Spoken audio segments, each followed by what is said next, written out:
So colleagues and friends, this is a very special occasion for me. Some years back, as a young fresher here to study natural sciences, I was hoodwinked into subscribing, taking out a whole life membership of this union. I have never set foot in here, and I really think that you owe it to me and all the other freshers who are scientists to vote yes in favor of the motion. Then I'll get my money back. So obviously you should vote in favor of the motion, but I realize that you won't all be scientists, so I'm going to give you 3 primers that you need to vote yes. I'm going to give you a brief sex education, I'm going to tell you about carrying guns, and then I'm going to introduce a concept of proportionality. So if you want to make a baby, you need sperm from a man and an egg from a woman. Mix them together, wait 9 months, and you get a baby. Babies are always beautiful, and one of the things parents like is that they have their mum's eye color, their dad's hair, or whatever. And if you genetically modify a sperm or an egg or a newly fertilized egg, the genetic modifications will not just be in the beautiful baby, but they will be passed on to future generations. In contrast, if you modify the genes in a child or an adult, that will have an effect on the tissue that you've modified, but that change is not inherited. So remember that. There's a difference between modifying genes in a newly fertilized egg or in an adult. The next thing to think about is legality. So I'm sure many of you are crack shots. You probably were in the combined cadet force when you were at school. And if armed with a suitable weapon, you would be able to take out a few of the panes in King's College Chapel. Just because you can do that doesn't mean that you shouldn't do that, even if you have a strong urge to do that. And it's the same when we think about genetic modification. We are very fortunate in this country to have a really strong legal framework and very strong ethical review of what scientists do. That's right. So just because you can do something doesn't mean that you will do it. And then the third point, which is important to the debate, is proportionality. If I trip over and I break my rib, it hurts for a bit, but I know I will get better. If I break my leg skiing, not a good idea to wander around with a broken leg because it's not going to be fixed properly.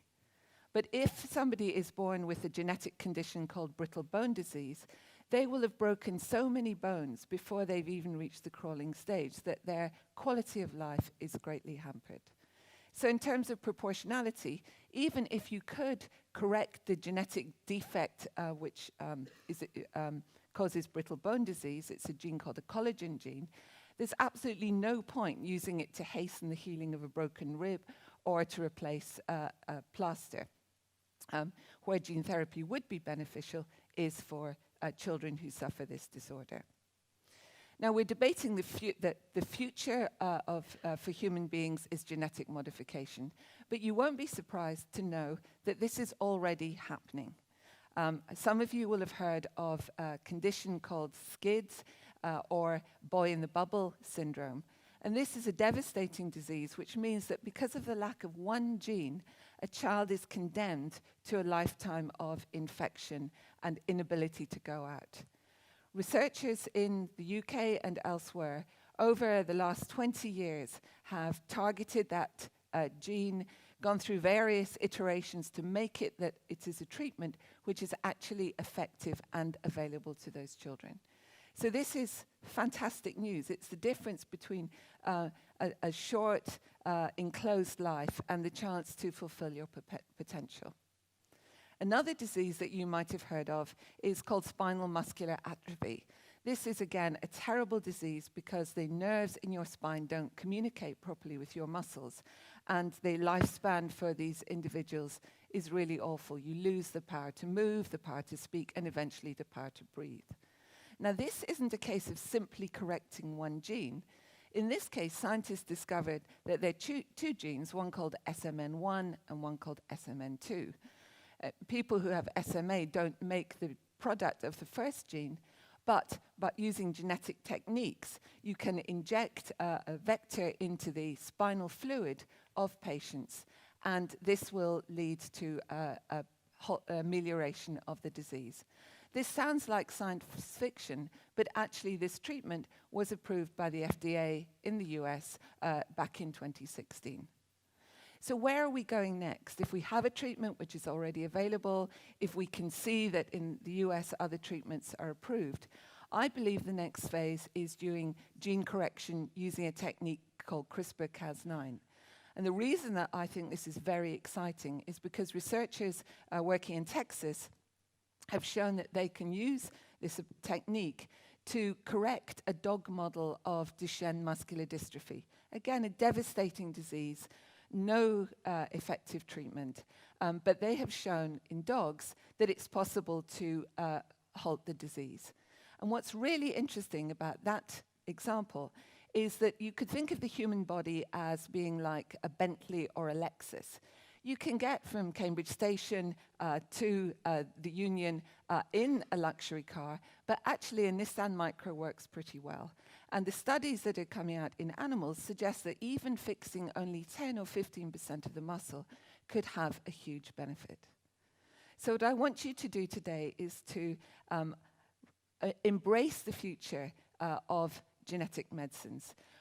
We would definitely imagine a future in which you still get conventional drugs or antibody-based treatments, you still have surgery or radiotherapy, but we really have to be aware of all of the potential of genetic medicines. So when you're weighing up the pros and cons, I beg you to think about sex, think about guns, think about proportionality, but especially think about all the freshers who are studying natural sciences who will have handed over their money to the union and not seen the benefit. So I rest my case.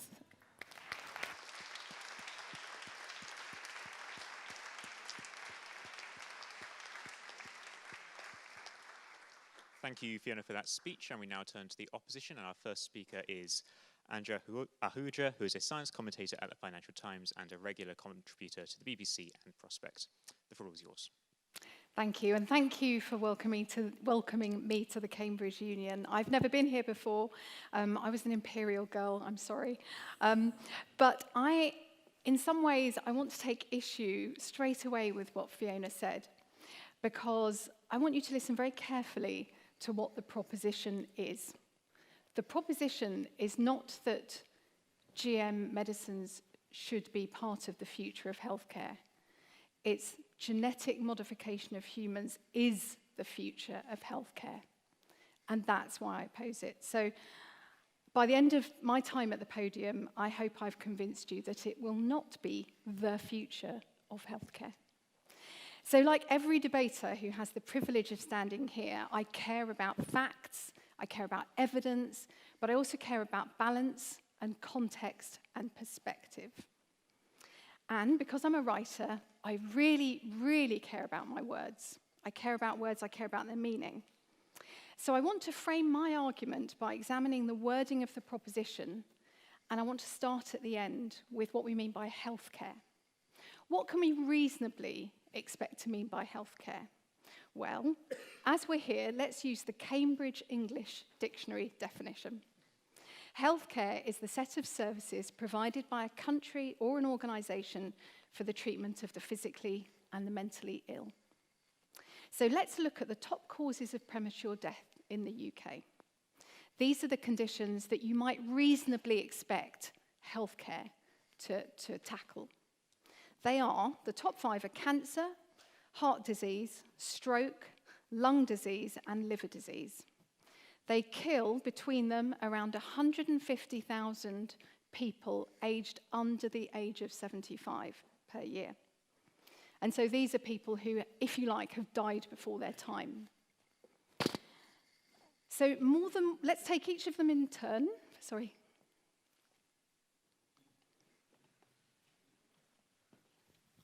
Are you expecting me to die at 75? I'm not, but it's a good point. We think of our 70, but I think we can think beyond that, but I thank you for your interruption. So let's take each of those 5 diseases in turn, or conditions. More than 1 in 3 people will develop cancer in their lifetime, and it's a disease where the risk increases with age. That's why we're seeing more of it. And today, we're thankfully no longer dying young. But according to Cancer Research UK, a small minority of cancers are actually due to a specific faulty gene. Around a third of cancers, in a third of cancers, an unhealthy lifestyle can be to blame. So we know that we can reduce our risk by giving up smoking, drinking in moderation, and eating a healthy diet. All those boring things we get told by Public Health England all the time. So let's then talk about heart disease. Most deaths from heart disease are preventable. Again, by living a healthy lifestyle. In fact, the advice is so familiar as to be a cliche.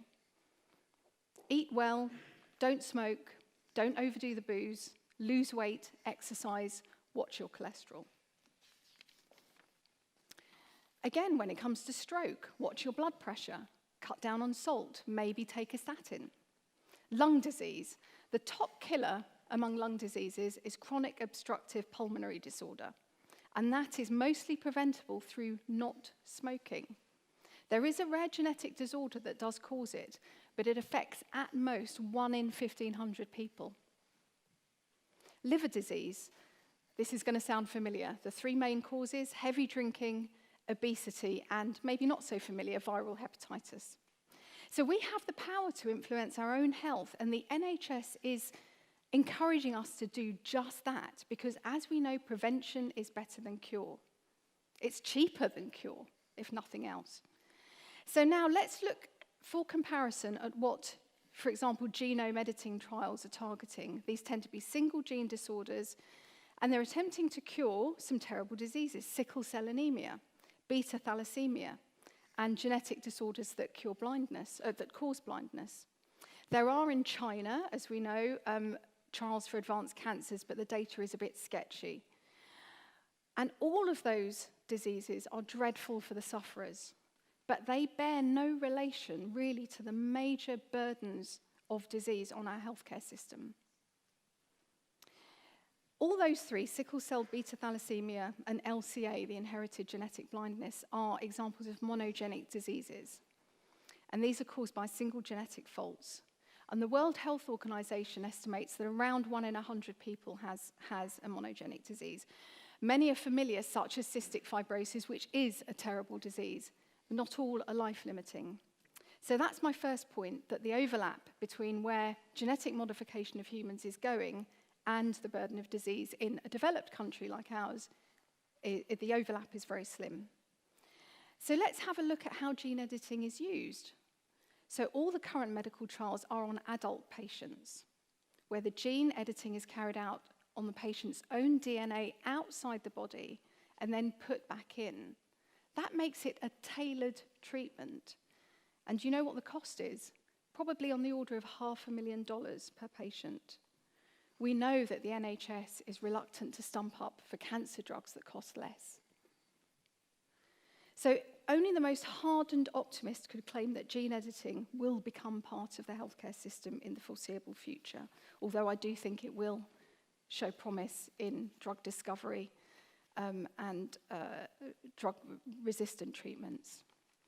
And just to put that in some sort of financial perspective, half of all the UK NHS trusts ended the last financial year in deficit. So we know that the NHS is not able to meet existing needs, let alone the cost of cutting-edge treatments. We've also assumed that gene editing works perfectly, or genetic modification works perfectly. And almost the first thing that healthcare professionals learn is to do no harm. Unfortunately, we don't know that genetic modification does no harm.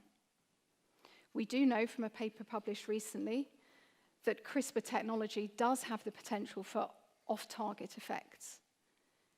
And in the words of one person, it can unleash chromosomal chaos, including opening pathways to cancer. So I've spoken about what healthcare means, but what about the future? Because we're talking about the future of healthcare. I do believe that for those living with genetic diseases now, that genetic modification is an option as a cure.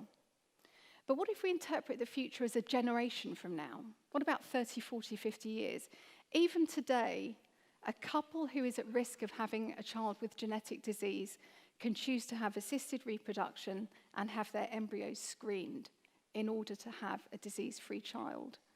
I believe that is a more ethically more defensible way to proceed than having a child that you know will have a genetic disease and then committing that child to perhaps a life of therapy. I haven't talked about mental health, so let's talk about dementia, Alzheimer's. In fact, that's become the leading cause of female deaths in the UK. The vast majority of dementia cases are not caused by a single genetic fault. There are perhaps a few hundreds of families around the world in which that's the case. In fact, most dementias, they may have a genetic component, but it's likely to be tens, maybe hundreds of genes involved. And if one gene is complicated and you want to fix it, and that might have off-target effects, just imagine targeting 20 and all the off-target effects that could result in. So please don't mistake my opposition to the motion for a lack of sympathy to those with genetic disorders. I hope that research is carried out and therapies make it to the clinic. I'm not anti-science, but I am a pragmatist. I think genome editing and genetic modification is revolutionary, but I think it will revolutionize crops and plants before it revolutionizes us. And remember, CRISPR technology, perhaps the most dominant genetic modification technology, is less than a decade old. Our genomes have evolved over millennia. We're just beginning to look under the bonnet. There was the story of the scientist in China who claims to have created the world's first gene-edited babies because he thinks that he made them immune to HIV.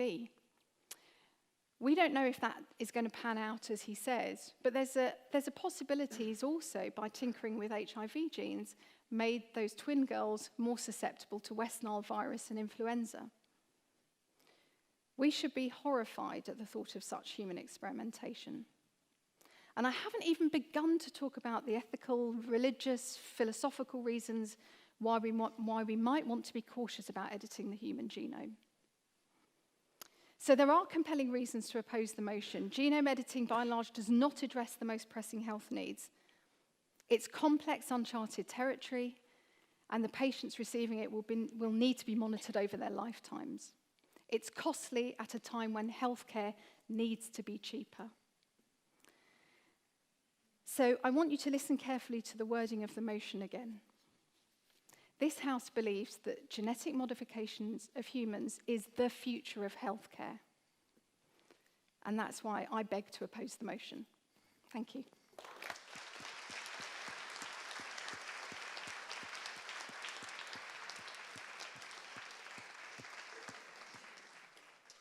Thank you, Anja, for that speech. We'll now move on to a round of floor speeches from the audience. So if you have a point to make, please do keep it to under a minute in length and state your name and college for the record. So would anybody like to make a point in proposition of the motion? Does anybody have a microphone? Take this one. Thank you very much. Konrad Suchodolski, Magdalen. As you said, CRISPR is only 10 years old. We are only beginning to look under the bonnet. Surely somebody in the 1900s could make the same argument about vaccines, that there are so many diseases, so many families, so many different types of pathogens that it would be futile. But it's such a totalizing claim to say that this for certain will never happen. It might be expensive, but there are economies of scale. And in 50 years' time, in 100 years' time, I'm sure this will be quite important to us all.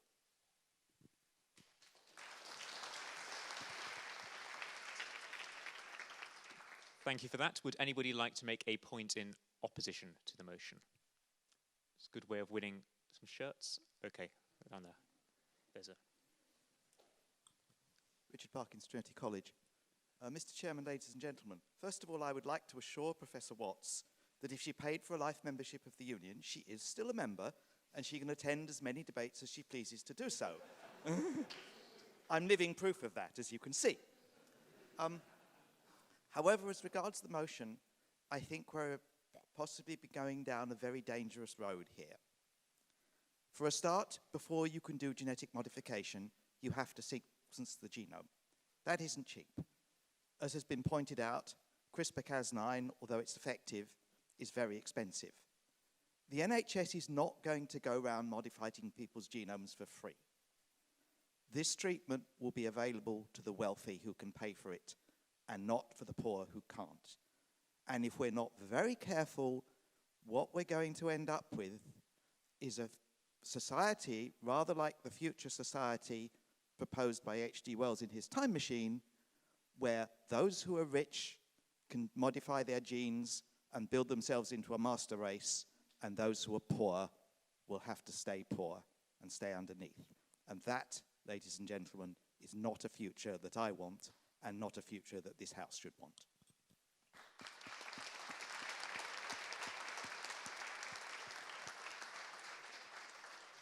Thank you. And does anybody have a point in abstention of the motion? Yes, over there. Get the microphone just over there. Second row.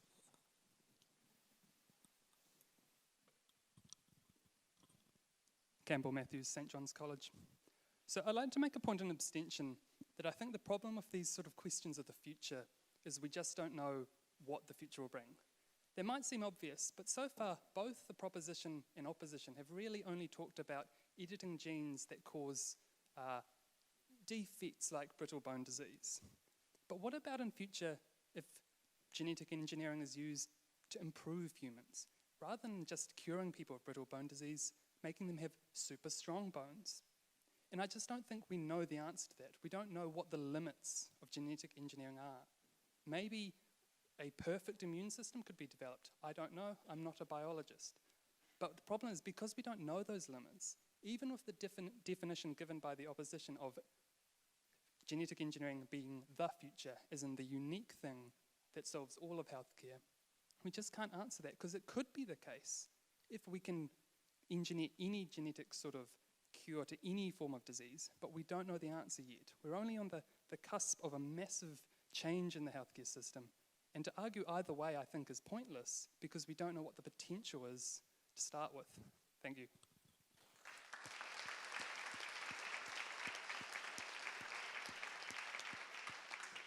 Thank you. And we'll now move back to the main debate and our second speaker on the proposition. So Dr. Ultan McDermott is, among other things, a practicing oncologist at Addenbrooke's Hospital in Cambridge. Ultan, the floor is yours. Thank you very much. I'm going to talk a bit about science, about why we're meeting here this evening. I'm glad my colleague in the opposition brought up cancer. I'm going to talk about cancer. I'm going to talk about the two different ways we use genome editing, which are quite different with respect to their risks and benefits.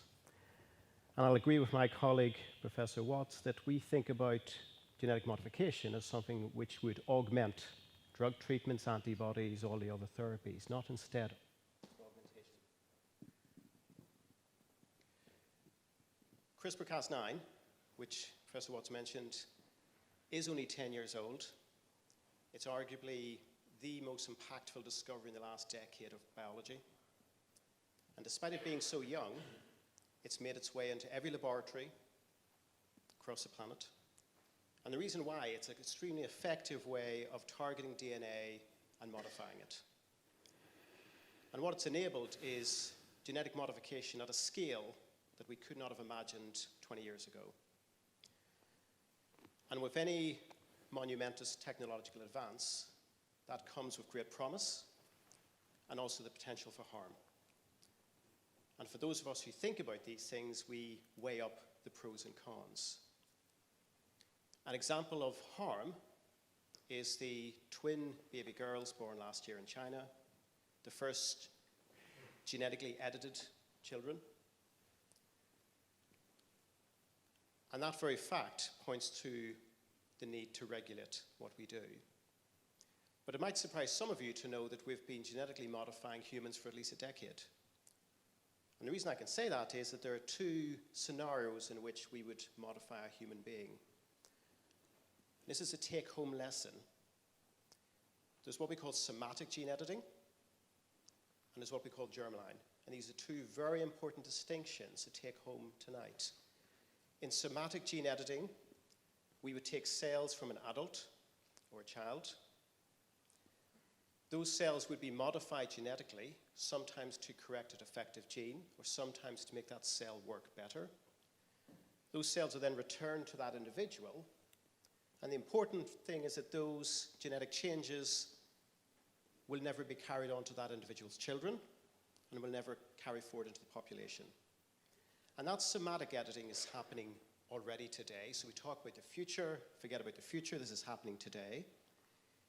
Yes, it's being used to cure childhood blindness, to cure beta thalassemia, sickle cell disease, types of anemia, which are less frequent, but for those sufferers are extremely disabling. But more importantly, in the cancer setting, and I'm glad my learned colleague in the opposition talked about cancer as a leading cause of death. In the setting of cancer, and in children who have types of leukemia, somatic editing, this less risky part of genetic modification has been used to sometimes cure patients. And what we can do today, and this really is science fiction, or it feels like science fiction, is we can take a patient with cancer, we can take that patient's immune cells, their T cells, we can modify them such that they recognize that patient's cancer better. We can give those T cells back to that patient, and that has resulted in some tremendous responses. So that CAR T cell therapy in the cancer setting has been revolutionary for those patients. So that somatic gene editing has a huge potential for many patients suffering from serious disease, and arguably in the cancer setting, and I treat cancer patients every week in Cambridge. For many of the patients I treat, they have limited treatment options. For many of my patients, this is a potential change in the paradigm of their treatment, not replacing drug treatments, not replacing the radiation or chemotherapy, but something we could add to that. So somatic gene editing is happening already today. I think that'll continue to improve over the future, and it will work not only in disease like anemia and blindness, but also in cancer. Now, none of what I've said is to downplay the risks with germline editing. And in germline editing, I talked about somatic. In germline editing, you would take cells from an individual or cells from a very early stage of human development. And if these cells are genetically modified, then the resulting individual will have those genetic changes throughout every cell in his or her body. And in this case, those genetic modifications can be passed forward to children and can pass forward to future generations. So the risks here are higher. It's a smaller number of individuals, but for those individuals who have even single gene disorders, they can be extremely disabling and life-threatening. But given the risks are much greater, because those individuals and those altered genomes will not respect national boundaries, and the repercussions for future generations are unclear, because of that risk, those of us who think in this area would consider that we need a strong set of regulatory standards. We did an international consensus on how we consider doing germline editing. And my learned colleague in the proposition a couple of years ago, after an international summit on human gene editing, was part of a group who put together some salient thoughts in this area, which I will shamelessly quote from. But in essence, what they proposed was a set of international guidelines, given that this will happen, a set of international guidelines for those patients one would consider using this in, that would include independent oversight, a compelling medical need, the absence of a reasonable alternative, like a drug treatment, follow-up, and an assessment of the societal impact. And we should think of all of those, because if one considers the example last year of the gene-edited twin baby girls, if you look at compelling medical need and lack of a reasonable alternative, on those two alone, that would have failed to pass muster in any ethics committee. I think gene editing, somatic, and germline will have a role to play in how we treat patients and how we manage health. It won't be the only treatment we will use, but it will have a role. I think it will improve. For something that's only 10 years old, arguably CRISPR-Cas9 has revolutionized drug discovery and how we think about treating patients. It will continue. It does need to be regulated. There needs to be a strong international consensus. There needs to be the ability to apply sanctions to those who break with those rules. But I still think that together collectively, now is the time to build that. And arguably, the announcement last year of the first ever gene-edited babies, hopefully, will act as a catalyst for us coming together to do just that. The Pandora's box is open. Human gene modification is going to happen, is happening, and will continue to happen. It is beneficial for many patients. It can be regulated. I would make the argument that in the UK in particular, through the efforts of the Human Embryology and Fertilization Authority, we have a long experience of bringing together pioneering genetic treatment in the setting of a strong regulatory framework. We have a unique experience in the UK in doing this, which we should apply to this problem. My learned colleagues in the opposition will potentially argue that in such a technically complex area, consensus is impossible. I would argue our experience in the UK says not. They will argue that this is the beginning of the slippery slope. One step towards gene modification will lead towards many, many steps. I would argue that a strong regulatory framework, internationally based, essentially gives us crampons for any slippery slope. They will argue that in the event we were able to establish an international consensus, there will be rogue elements. And alas, this is true. Irrespective of how well we regulate this, that is inevitable. And so any consensus, any international consensus must be married to sanctions applied to those who break with those standards. This House believes that genetic modification in humans is a future of healthcare, if I may. I believe this is true. I believe that genetic modification married to a strong regulatory framework has the potential to revolutionize how we treat cancer patients, how we treat some inherited disorders, not all, but it must be underpinned by two, and as a doctor, two very important criteria that my colleague here penned: compelling medical need and the absence of a reasonable alternative. If it can be married to those, then I think we can go forward with a degree of confidence that we can harvest the benefits of this technology while, as best as we can, safeguard as well. Thank you for your attention.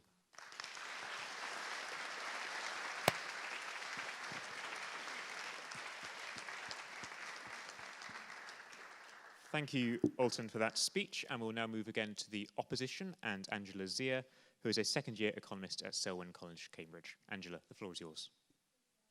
So good evening, ladies and gentlemen. Hidden behind the medical jargon, the ability of healthcare institutes to blind society from the reality with its false promise of a better future when we don't have concrete research to break the veil of words is tremendous. Tonight, we have heard a multitude of genetic modification benefits: more successful fertility treatments, prevention of disease, and longevity of life, but not of its crippling threat to social equality, its grave risks in execution, and its questionable long-term impacts.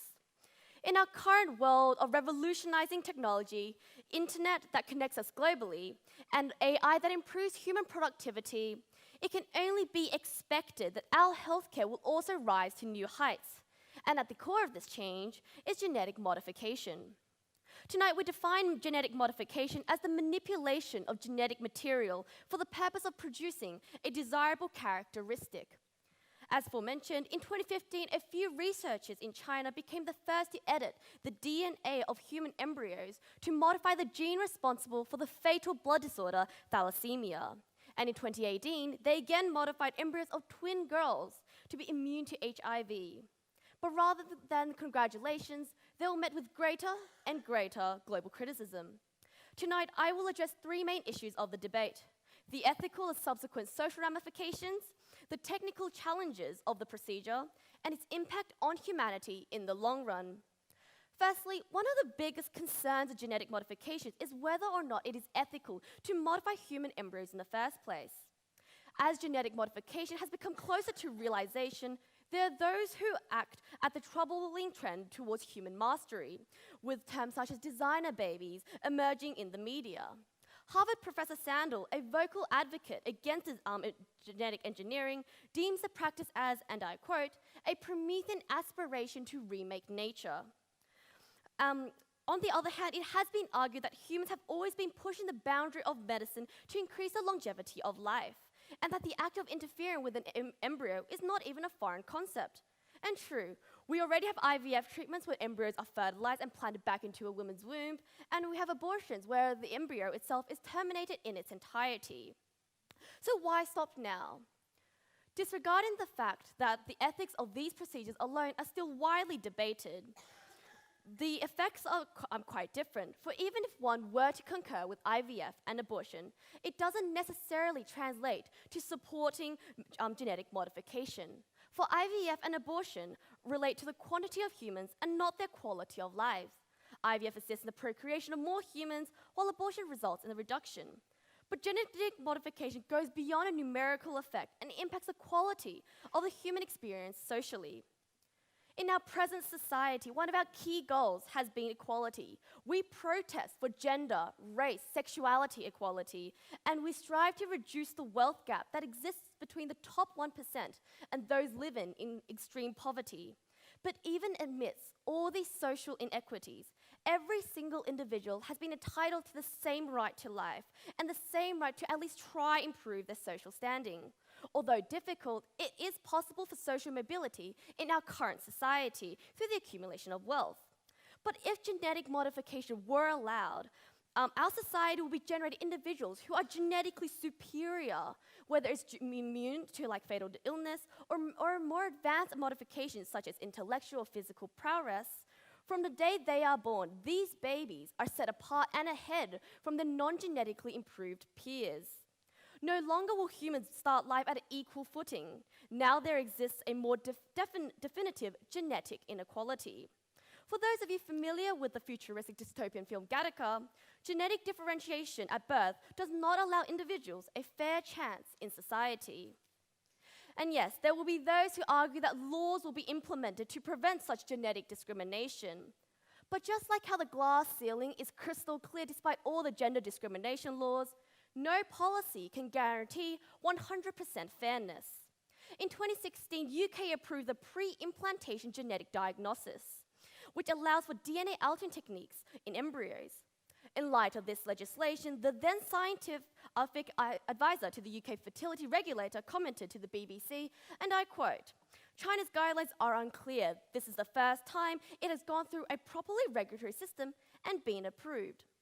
Although true, this comment lacks the human factor, and as seen by tonight's proposition side, science's best interests seem to be in the legality and not the humanity. Beyond mere legislation, more needs to be considered about the social ramifications, more severely such as of eugenics. From the aforementioned genetic inequality, the rise of eugenics could easily develop, a concept that was exploited by the United States government to force lobotomies and sterilization upon tens of thousands of those deemed feeble-minded, and before infamously influencing the Nazis in purifying the Aryan race through mass genocide. Genetic modification is a serious ethical risk that must not be allowed to threaten our future social equity. However, even if the ethical and social aspects were disregarded, there still exists the technical concerns for the safety of applying this new technology upon humans. The key difference between genetic modification and our current application of medicines such as vaccines is that our current medicine is used to adapt our environments to suit our needs. We prolong lives of the terminally ill. We vaccinate against deadly diseases. We medicate to make our environments a safer place for us to live in. But now genetic modification involves adapting us to suit our present environment, where too little is known for the ramifications of changing one's genetic composition can be done. This is reflected in the Medical Research Council stating that UK laws and ethical codes require researchers to use the least advanced animals for genetic engineering. And even if scientists do test for possible medical consequences, it is impossible to account for every scenario, as obviously all humans may react differently. Such was the case in the 1950s, where thalidomide, a medication marketed to alleviate pregnant women from morning sickness, was sold, and then resulted in more than 10,000 children across 46 countries being born with deformities. However, before its public release, this medication was tested, but only for its effectiveness to tackle nausea. It is not always possible to account for every malicious reaction to a medication. But in the case of genetic modification, there is no method that can allow for even sufficient testing. Unlike previous medical faults in history, where mistakes had no chance of being passed on, if you lost your hearing due to a medical side effect, your child can still hear. But now, if we were to allow genetic modification, yes.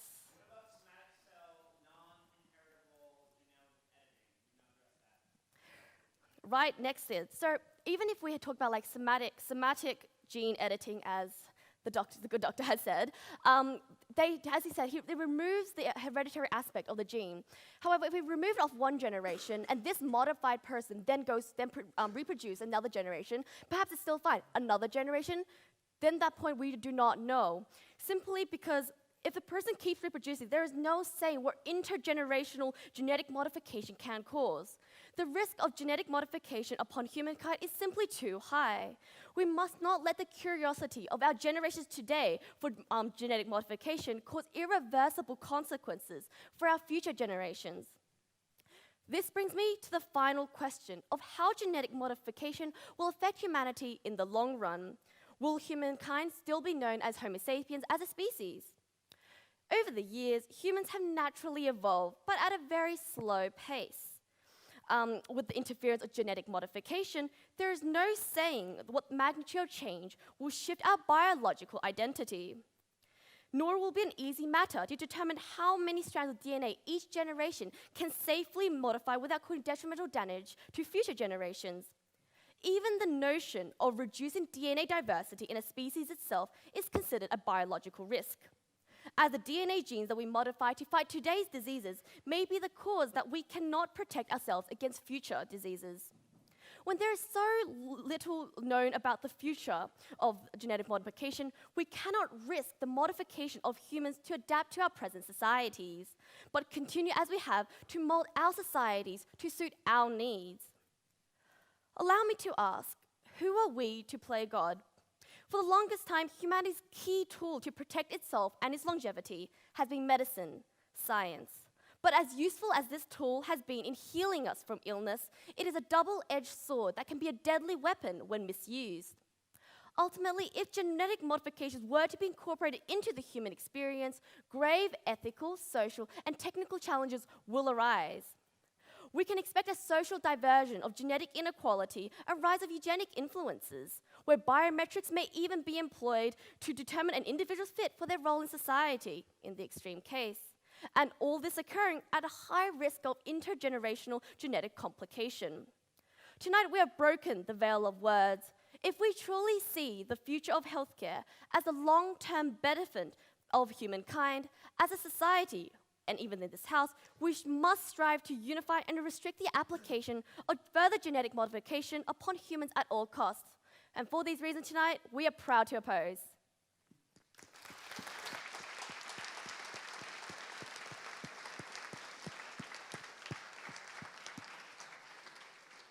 Thank you, Angela, for that speech. We'll now move again to a round of floor speeches, and just a reminder about the prize. So would anybody like to make a point in proposition of the motion? Yes, over there. Please state your name and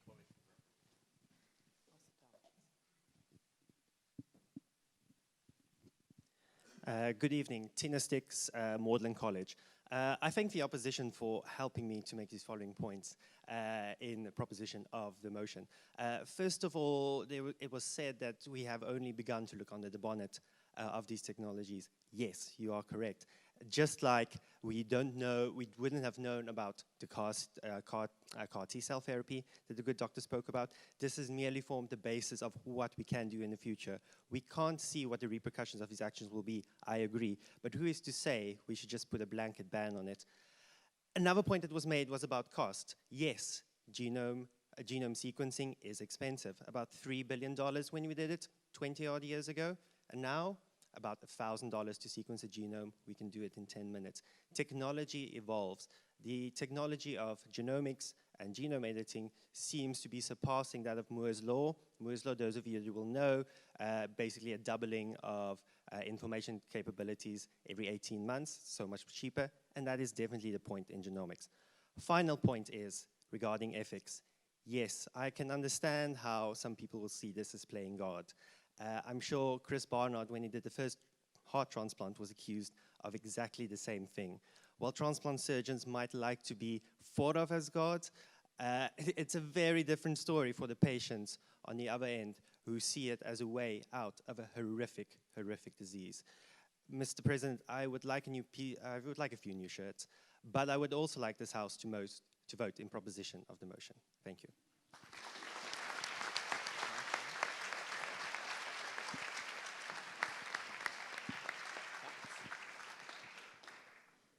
Does anybody have a point in opposition to the motion they would like to make? You've already made a point in proposition, haven't you? Does anybody want to make a point in opposition? Back at the back row there.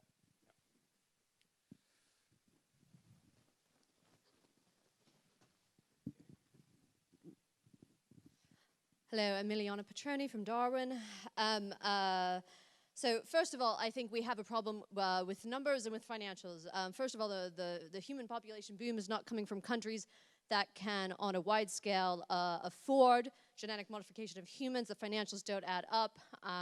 But if we're talking about the future of healthcare, which is talking about people who have access to healthcare, then perhaps you could argue that that people will be able to afford genetic modification. However, to this gentleman's point, industry experts agree that genomics would be the future of healthcare, but genomics is not the genetic modification of humans. Genomics is decoding the human genome, and that just means understanding a language that we previously could not understand. And that information is not being used to genetically modify humans in most instances. What it's being used for is to inform treatment. So that means pharmacogenomics, like giving people medicine that is appropriate to their genetic material. That doesn't mean modifying their genome. It just means giving them the right medicine and avoiding medicines that could hurt them.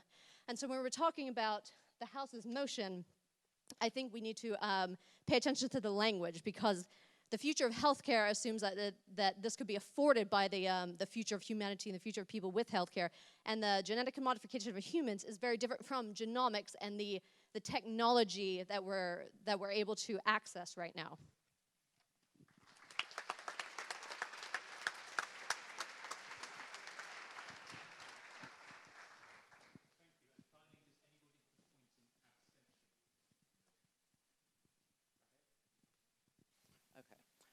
Right, Christiano and Trinity College. The way I see this debate so far is that the two sides have really been talking at cross purposes to some extent.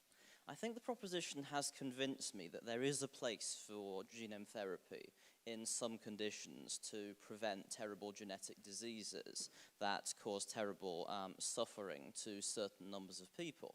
Whereas the opposition has quite rightly shown that the idea of designer babies is potentially unethical. It's meddling with the human genome for no good reason, and it almost certainly causes more harm than good. So what kind of genetic modification are we talking about? I don't think that either side has at any stage defined what the terms of the motion are, what sort of genetic modification they're speaking of. And for me, for the proposition to win this, they would have to demonstrate that the sort of genetic modification they're talking about is only to stop these life-threatening, life-affecting conditions, and to show a robust procedure by which it can be restricted to make sure that no mission creep can ever happen. Without that, I don't think I can vote in favor of the motion. Thank you.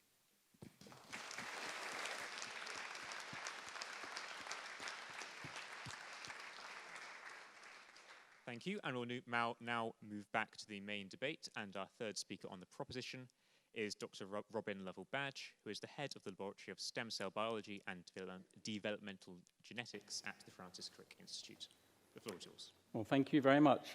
Being the third speaker on this side, it's always a challenge. I've got lots of notes scribbled, and I've probably lots of points to raise. But anyway, I'm going to start off. I'm going to talk about three broad areas. So there's the somatic gene therapy, so making changes which are do not have the potential to be inherited, the germline, and then I'm going to talk a little bit about enhancement, and because those topics were indeed raised.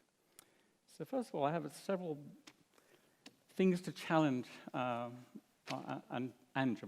about.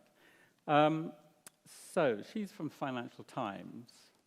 So I could ask her how much it costs to look after a patient with some disease like cystic fibrosis for a lifetime, or muscular dystrophy, or any of these things. It costs a huge amount, almost certainly a lot more than $500,000. So these are one-off fixes. You do the somatic gene treatment, the patient is then cured for the rest of the life of that disease. So actually, it's going to be much cheaper than in the long run. It may be expensive to do these for one patient initially now, but first of all, the costs will come down. They're then artificially high at the moment because, of course, the people who've developed this have to recoup their costs of developing it to some extent. These are companies involved. So the cost will come down, and actually, the lifetime cost of treating a patient with one of these horrible diseases is enormous, and so it's going to be cheaper than that anyway. Where else we go? Things have been discussed, whether it's somatic or germline, about potential risks of using the technology. CRISPR, for example, people have mentioned off-target effects, chromosome damage, etc. Well, these are actually not anywhere near as bad as some people think they are. They can be controlled for. They can be, there are, actually the methods aren't 10 years old, they're 7 years old. It is so early in all of this. But there are advances. Every month you pick up scientific journals, you'll see another version of something, and often these are greatly improved. So there are techniques like base editing, which are much safer in terms of not creating damage in off-target events very often, if at all, and creating the exact change you want to make in the genome to correct a genetic disease. So the techniques are getting safer and safer and safer. Now, I'm not going to argue that they're ready now for heritable genome editing, so that's making alterations in embryos or the precursors of sperm or eggs, but they're not far off. We use these techniques in the lab, in mice, for example, and we don't see a problem. They are very efficient sometimes, really efficient, and very accurate. So I'm not saying they should be applied yet, but it will be possible. Now, let's say, gene therapy to treat patients for diseases like, let's say, muscular dystrophy. That proves to be successful, which we all hope it will be, because that's a horrible disease. It's usually boys who suffer. Girls can suffer, but it's mostly boys. They fail to reach reproductive ages. But if conventional treatments or somatic gene therapy works, these boys will now survive to reproductive ages. They might want to have children. What do? Their germline hasn't been altered, hasn't been corrected. They might want to have children who are not going to get the disease, not even inherit one, if they have a daughter, not inherit even one bad allele that's going to put future generations at risk. So there's going to be a demand for germline genome editing. There are already, of course, individuals for which this might be really useful. It's not very frequent, but there are cases where you have individuals who are homozygous for a dominant genetic disease, like, let's say, Huntington's is the classic example. So they cannot have a children who is not going to develop Huntington's. Now, these are very rare individuals, if you look overall around the world. I mean, if you just take how many individuals there are in the world, it's very few. However, they tend to live in clusters, and there are families who've been blighted by diseases like Huntington's for generations. They can't get out of this. So there are already cases where you could use this for those rare individuals who cannot have a healthy child in any other way. You can't use pre-implantation genetic diagnosis in that case because you can't find an embryo that's going to not get the disease. Even with Even if you have someone who is, say, heterozygous for a dominant mutation, so half their children will inherit, you could say, oh, I'm going to use PGD to select embryos that are not going to inherit that bad allele. Or you have couples who are both heterozygous for a recessive mutation, so they have a 1 in 4 chance of having a baby who's affected by the disease. Actually, PGD is really not that good. So there have been recent studies suggesting that even after multiple cycles of IVF and PGD, only about 27% of couples actually end up having the healthy child they wanted. It is not very successful. Genome editing techniques might allow them all to have healthy children. PGD is already a technique that is widespread. It's used in many countries. That is already a method which is used to essentially do genetic manipulation in a way. We are selecting embryos for a particular genetic makeup. That is permitted. Yes? What the honourable gentleman is talking about here is the slippery slope. Can the gentleman guarantee that there is a regulatory framework which will prevent genes becoming a commodity that the rich can choose to create a racialized master race, whilst the rest of people who are poor have to deal with inferior genetics? I was going to go into that later, but I can tackle that one briefly now. No, of course I'm not talking about a slippery slope. So, have you ever used a knife? Have you ever stabbed anyone with a knife? I dare not answer. All right.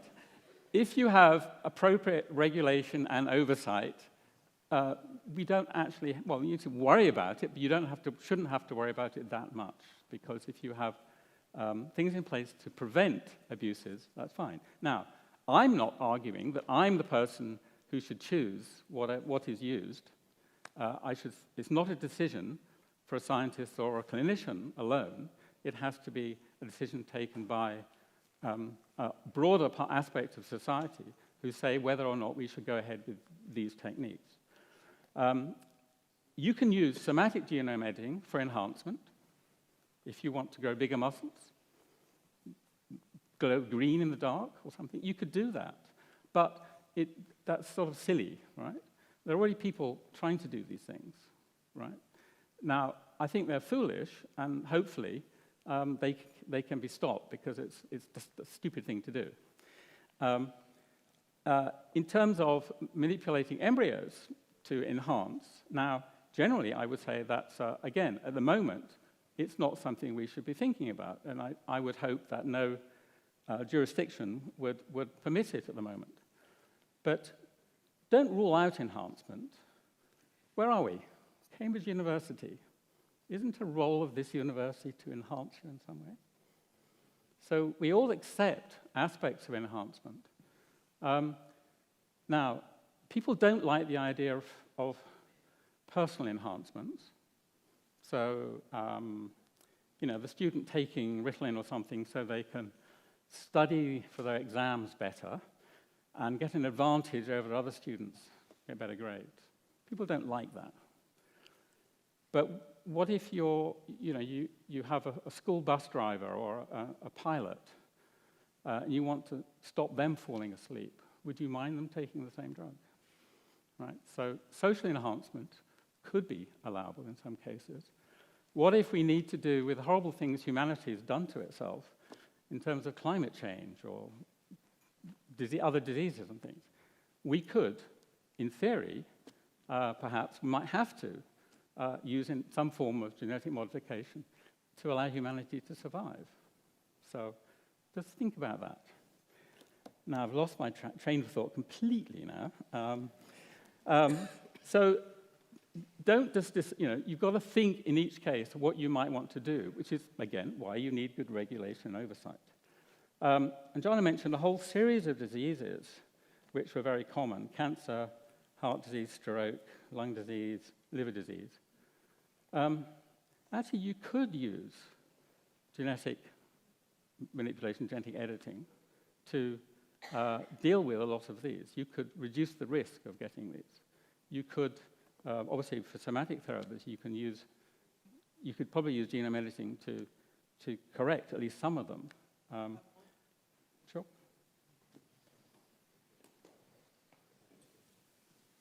Humans can't, as far as I know, regenerate damaged heart tissue. If I recall correctly, there is scientific evidence that there are some animals that can. Mm-hmm. Would that, for example, be a possibility for genetic enhancement to help with heart disease? Sorry, I didn't quite follow, but if you mean use animal hearts instead of humans, or... Animal genes that enable regeneration of heart tissue could be transferred to humans. There are people researching precisely this. So there are, if you take something like a newt or an axolotl or fish, they can regenerate many different tissues, including parts of their brain. So yes, if you could understand how that process works and you can manipulate it in humans, maybe you could indeed trigger regeneration of tissues that are lost after stroke, for example.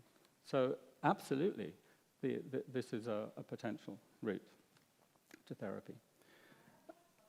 I don't think that's been addressed here, how economically feasible it is to run this tour. Okay, well, okay.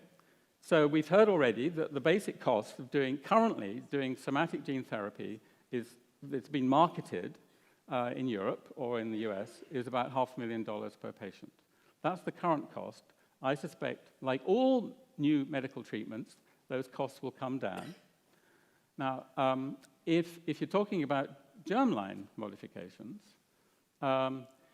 it's very hard to work out the exact cost, right? But if you ask me to do it, it's the typical IVF treatment.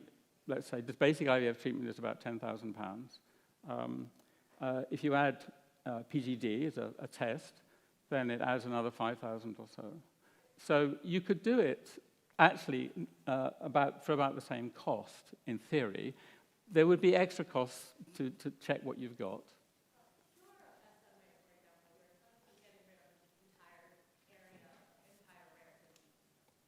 Well, okay. You'll never get rid of all genetic diseases because there's always de novo mutations and you can't do anything about those. But if you have a patient born with that disease and you could use genome editing efficiently enough, and we heard the case of muscular dystrophy, then you can indeed contemplate doing that.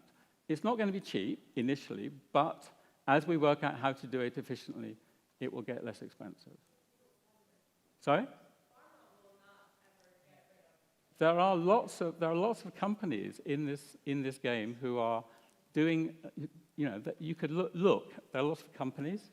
Anjana from Financial Times could address that question, who are getting a lot of money invested in them because this is seen as the future of medicine, to do these types of things. Now, I've completely forgotten, again, what I'm going to say. Clearly, regulation is very important. We're worried about things like equality. I mentioned there are families who've been blighted by genetic disease for a long time.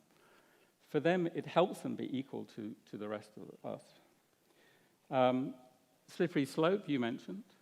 The real slippery slope is if you have a disease, you slide down to a horrible death. Your parents have to watch you slide down to that horrible death. So that's the true slippery slope. I'm not worried about eugenics because I think we're sensible. I think, we know what eugenics is state-controlled reproduction and genetic attributes, etc. I'm not worried about that because I think people in this room are very sensible. You are the future. You're going to be the ones deciding what we do next. And I certainly trust you to make the right decisions and certainly to vote for our side. Thank you.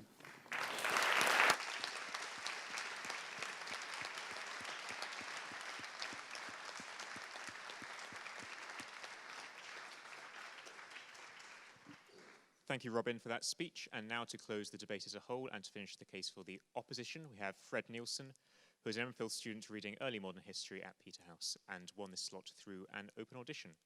Fred, the floor is yours. All right, Mr. President, officers, ladies and gentlemen. Firstly, I'd like to say thank you for allowing me to be here. I've always wanted to speak here, well, always, but in the past few years I've really wanted to. So I'm very grateful for that opportunity tonight. And I'm really proud to represent the opposition, particularly because of the amazing speakers that we have had on my side of the bench, and I hope many of you will agree. Not that you weren't great as well. So, before I begin, I would like to just say that just a few hours ago I was diagnosed with laryngitis, and I'm therefore rather hoarse and in a lot of pain, and I'm terrified of getting a fit of hiccups right now, actually. So, despite being on this side of the motion, I must admit, I kind of wish I could get some gene therapy to fix that right now. But, just please don't take this statement as a concession, because it is not. But while this remark may seem in bad taste, because fundamentally we're dealing with actual matters of life and death, I just want to reiterate that we on this side are committed to a healthy population by any means, and that works, well, in any way that works, that results in the greater good in society. Gene therapy, I would actually argue, if it can become risk-free, or at least very largely risk-free, could really be a saving grace for humanity. So, you might be puzzled as to why I'm saying this, but I think that a lot of people have been missing something very important tonight, which is that the motion is asking, and let us just repeat it once more, this House believes genetic modification of humans is the future of healthcare. No distinctions in there as far as I could tell, which means that I'm in the fortunate position, by virtue of being in opposition, I can oppose it by not being entirely correct. I don't need it to be entirely correct for me to oppose it, and you don't either to support my side of the motion either. So we need to make a lot of important distinctions. Yes, there's somatic and germline. There is inside the womb and afterwards with different repercussions. You have gene therapy as one, if you were to take the Catholic Church's very sensible distinction between gene therapy and gene enhancement. There's also a very important distinction to make in terms of this motion. So I'll attempt to show that the two cannot be fully separated. You cannot have gene therapy uncontrolled without some risk of gene enhancement, and that gene enhancement and gene therapy in many cases can be extremely problematic from an ethical point of view. And so I will actually be making a case for a specific view of dealing with healthcare, medicine, treatment for people that I think will put a lot of the rest into perspective. So I'll focus on three. Firstly, the future of healthcare as it might look, genetic enhancement, and the fact that we cannot avoid the bad consequence that comes with it. And then I want to make another point about simply what is disease? What is it we're trying to cure? When do we want to try and cure? When do we want to treat? This is a really important distinction in terms of what it is we want to do. So, future of healthcare, yes, this gene therapy is brilliant. It can actually provide us with solutions, with cures for illnesses, such as cystic fibrosis. That is genuinely amazing. It is an amazing opportunity. And if there was no risks associated with it, which right now there are loads, but if there were none, that would genuinely be a great thing. Still very dangerous, though. People have died. I mean, like you just mentioned some names. Jesse Gelsinger in 1999 died from gene therapy trials. Jolly Moore in 2007, someone who suffered from rheumatoid arthritis, infected with a virus-carrying gene, died a few days later. I don't know. I think fundamentally, we also need to consider that this would lead to individualized medicine, which, yes, the proposition has raised is currently the case. But there is a difference in terms of scale. The genome, we can map the genome very quickly, but specific genes are the basis for every single person are going to be quite different, and we need to go through those tests. And I think it is quite clear that there will be distinct differences in terms of classes and differences in terms of what people can achieve and get. It does not deal, this does not deal with the largest killers in the developed world, in developed countries as a whole: ischemic heart disease, cerebrovascular disease, chronic obstructive pulmonary disease, lower respiratory infections, lung cancer, car crashes, stomach cancer, hypertensive heart disease, tuberculosis, and suicide are the top killers. And yes, we could probably make some genes that could help with some of those cancers, but fundamentally, are we not trying to have a healthcare system that can really make the world a better place, and more so than just curing a few illnesses here and there?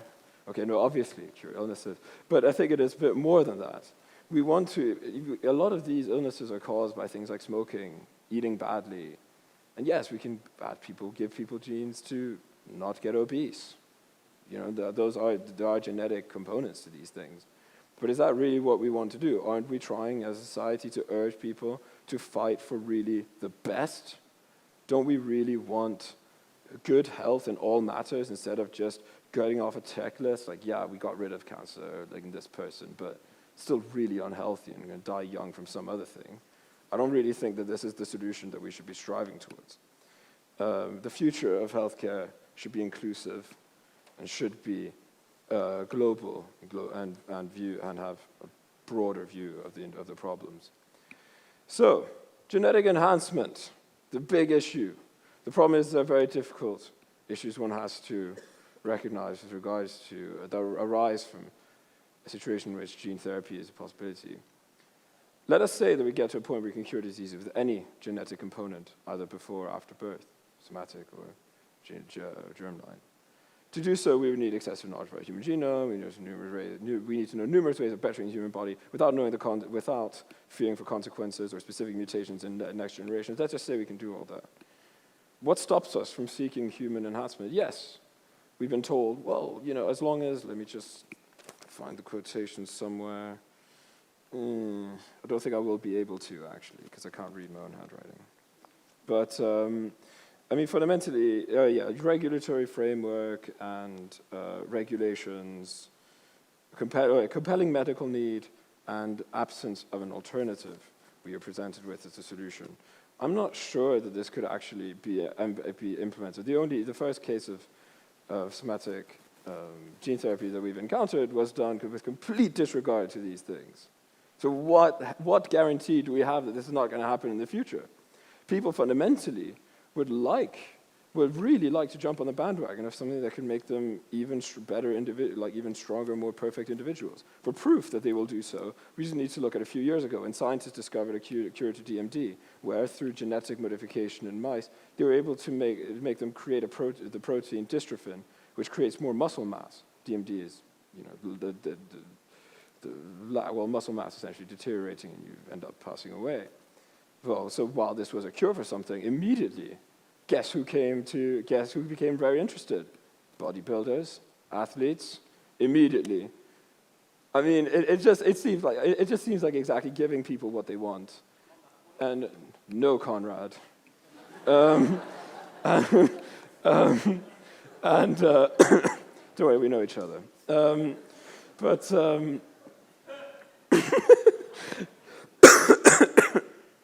Sorry. So, I think Conrad wanted to ask me, why is genetic enhancement really that big a problem? I'm really happy you asked, Conrad. So, firstly, enhancement is a term that points to something, an ideal, something, and depending on what an ideal is, it can be very problematic. So, let's bring in the Michael Jackson argument. What's the Michael Jackson argument, you ask? Yes, we don't really know why Michael Jackson's skin color changed. Well, we do probably know it was because of an illness, but there were a lot of rumors saying that he was doing it so that he could look white because that was the ideal. That's a horrible thought, but if you were to, no way.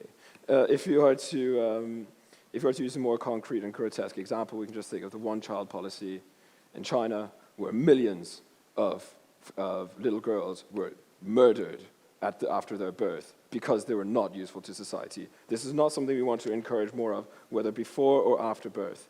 Significant groups will be harmed, anyone who isn't deemed perfect, etc., which can cause a lot of problems in terms of race, in terms of gender, and many other things that, as we've seen in China. But I would like to make one really important point, which is that we need to think of illness in a broader, more interesting, in a broader context. Yes, we should try and cure cystic fibrosis, I think. I think that kind of illness is not something that anyone here would have a problem with. It's really debilitating. My sister's fiance is suffering from it, and we're terrified all the time. I don't think anyone here would have a problem of gene editing to fix that. But what about Down syndrome? Or autism? I think more people would have, I would think some people would have no problem with Down syndrome being treated that way. But I think a lot of people would have a problem with autism. I don't think that we should be doing this. I don't think that we need to take the risk. And slippery slope will be that whatever people will want will likely happen. All you need is a few rogue people to start doing these things in secret or even doing on a mass scale if people just happen to want it. I don't think that this is something we need to do. I think we need to take personal enrichment from a lot of these illnesses. A lot of hereditary illnesses are developmental disorders. And developmental disorders, I think, can be really enriching for society.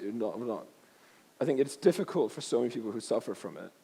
But I think that instead of just conceiving all of it in terms of a cure, we need to actually be more compassionate for all those who are alive, try to help them with whatever needs they might have.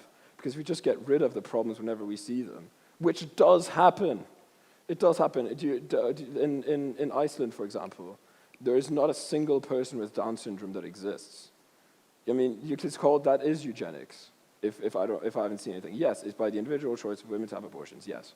But nevertheless, people chose to do that. I think I have to close my speech, actually, sadly. But yeah, so I would really like, I urge you to vote for the opposition because gene therapy can, in some respects, work. There are ways of doing it, but there are so many risks associated with it. It cannot be a comprehensive view of medicine enough for us to pursue that. And we need to also keep in mind human dignity is going to be violated in so many instances because of this. So please, vote for humanity. And we don't need enhancement. We don't need this. Thank you.